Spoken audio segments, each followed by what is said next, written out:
Friends, ತುಂಬ ಜನ 600 square ಫೀಟ್ಗಿಂತ ಜಾಸ್ತಿ ಇರೋ ಸ್ಕ್ವೇರ್ ಫೀಟಲ್ಲಿ ಒಂದೊಳ್ಳೆ ಸ್ಪೇಸಿಯಸ್ ಆಗಿರುವಂಥ ಮನೇನ ತೋರಿಸಿ ಅಂತ ಕೇಳ್ತಾ ಇದ್ರಿ. ಹಾಗಾಗಿ ಈ ವಿಡಿಯೋ ನಿಮಗೋಸ್ಕರ. ಯಾಕಂದರೆ ಇದು 30x30 ಸೌತ್ ಈಸ್ಟ್ ಕಾರ್ನರಲ್ಲಿ ಬಿಲ್ಡ್ ಆಗಿರುವಂಥ ಲಕ್ಸುರಿ ಲ್ಯಾವಿಶ್ ಮನೆ ಅಂತಲೇ ಹೇಳ್ತೀನಿ. ಬಿಕಾಸ್ ಆಫ್ ಸ್ಪೇಸಿಯಸ್ ಆಗಿರುವಂಥ ರೂಮ್ಗಳ ಜೊತೆಗೆ ಲಿವಿಂಗ್ ಏರಿಯಾ ಮಾಡಿಕೊಟ್ಟಿದ್ದಾರೆ ಗುರು. ಏನು ಸಖತ್ತಾಗಿದೆ ಗೊತ್ತಾ? ನೋಡ್ತಾ ಇದ್ರೆ ಹಾಗೆ ನೋಡೋದಲ್ಲ, ಅದನ್ನು ವೀಕೆಂಡಲ್ಲಿ ಅನ್ಭೋಗಿಸ್ಬೇಕು. ಬಿಕಾಸ್ ಆ ರೀತಿ ಲಿವಿಂಗ್ ಏರಿಯಾ ಕೊಟ್ಟಿದ್ದಾರೆ. ಜೊತೆಗೆ ಇಲ್ಲೇನು ನೋಡ್ತಿದ್ದೀರಾ, ಇದು ಬಂದು ನಿಮಗೆ ಹೈಡ್ರೋಲಿಕ್ ಲಿಫ್ಟನ್ನ ಆಪ್ಷನ್ ಆಗಿ ಬಿಟ್ಟಿದ್ದಾರೆ. ಫ್ಯೂಚರಲ್ಲಿ ನೀವೇನಾದರೂ ಲಿಫ್ಟ್ ಹಾಕ್ಸ್ಕೊತೀನಿ ಅಂದರೆ ಈ ಒಂದು ಸ್ಪೇಸಲ್ಲಿ ನೀವು ಹೈಡ್ರಾಲಿಕ್ ಲಿಫ್ಟನ್ನ ಹಾಕ್ಸ್ಕೋಬೋದು.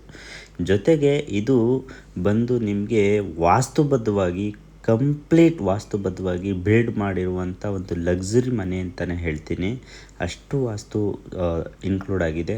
ಹಾಗೆ ನಿಮಗೆ ಕನೆಕ್ಟಿವಿಟಿ ಅಂತ ಬಂದರೆ ನಿಮಗೆ ಬಸ್ ಫೆಸಿಲಿಟಿ ಆಗಿರ್ಬೋದು, ಮೆಟ್ರೋ ಸ್ಟೇಷನ್ ಆಗಿರ್ಬೋದು, ಬಹಳ ಹತ್ರದಲ್ಲಿದೆ. ಈ ಮನೆಯ ಹೆಚ್ಚಿನ ಮಾಹಿತಿಗಾಗಿ ಸ್ಕ್ರೀನ್ ಮೇಲೆ ಕಾಣ್ತಾ ಇರ್ತಕ್ಕಂಥ ನಂಬರ್ಗೆ ಕಾಲ್ ಆರ್ ವಾಟ್ಸಪ್ ಮಾಡಿ ಕಂಪ್ಲೀಟ್ ಡೀಟೇಲ್ಸ್ನ ನಾನು ನಿಮಗೆ ಶೇರ್ ಮಾಡ್ತೀನಿ. Thank you.